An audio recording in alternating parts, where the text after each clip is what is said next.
Hi అండి, వచ్చేసేయండి మన ఇంటి వంటల్లోకి. మరి మెత్తని ఇడ్లీ కమ్మని చట్నీ మీరు బాగానే చేస్తారు, నేను ఎలా చేస్తానో చూపించాలనుకుంటున్నాను. వచ్చేసేయండి.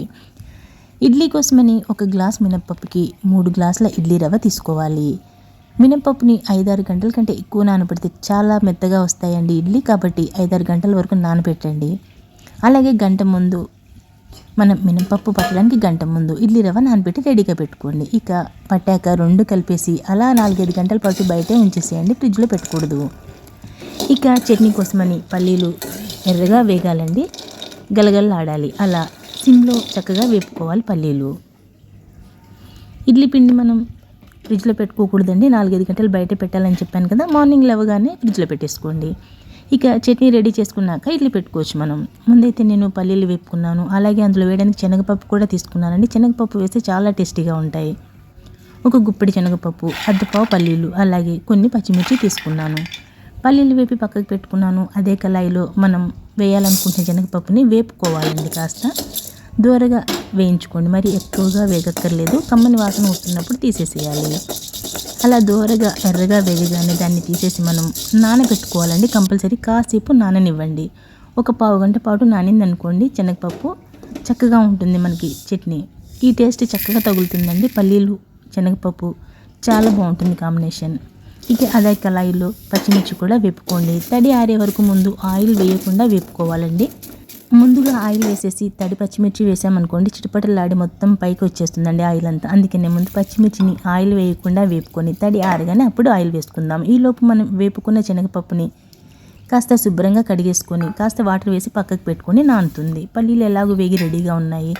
శనగపప్పు వాటర్ వేసి పక్కకు పెట్టుకున్నాము. అలాగే పచ్చిమిర్చి కూడా వేపుకుంటున్నాం. చూసారా, తడి ఆరిపోయిందండి. ఈ టైంలో కాస్త ఆయిల్ వేసుకోండి. ఆయిల్ మిగిలిన పర్లేదండి, ఎందుకంటే చట్నీ తాలింపు వేసుకుంటాం కాబట్టి ఆయిల్ కొంచెం ఎక్కువగా ఉన్నా పర్లేదు. ఇక పచ్చిమిర్చిని కాస్త వేపుకున్నాక ఇవి కూడా తీసి పక్కకు పెట్టేసుకుందాము.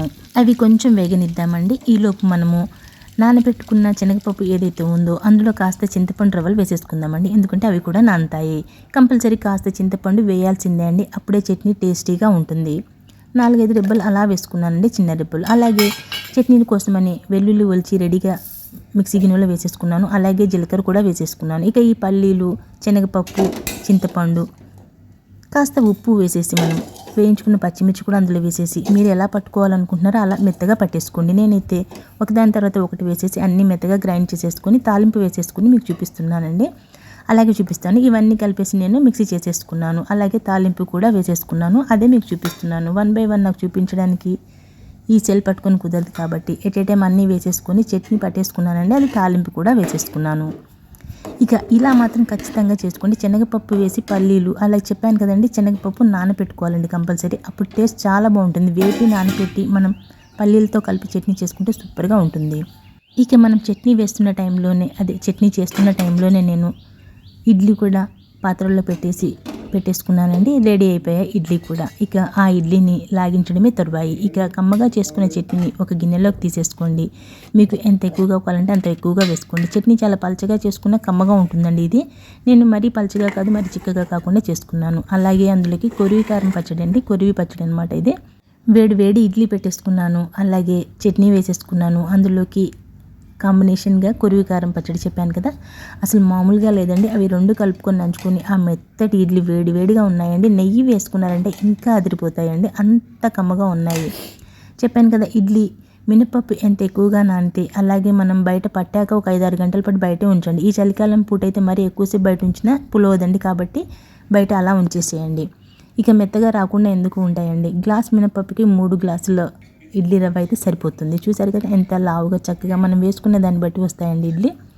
చాలా గుల్లగా వచ్చాయండి, మెత్తగా కూడా వచ్చాయి. ఇక ఆ కొరివి పచ్చడి ఈ పల్లీ పచ్చడితో తింటూ ఉంటే కాంబినేషన్లో అదిరిపోయిందండి. ఇక అల్లం పచ్చడి ఎలా ఉంటుందో మీకు చెప్పక్కర్లేదు కదా, చేసుకోండి. మరి ఇలా ఒకసారి ట్రై చేయండి. మీకు రాదని కాదు, నేను ఎలా చేసుకుంటానో ఎలా తింటామో మేము చూపిస్తున్నాను. సూపర్గా కుదిరాయండి, సూపర్గా ఉన్నాయి.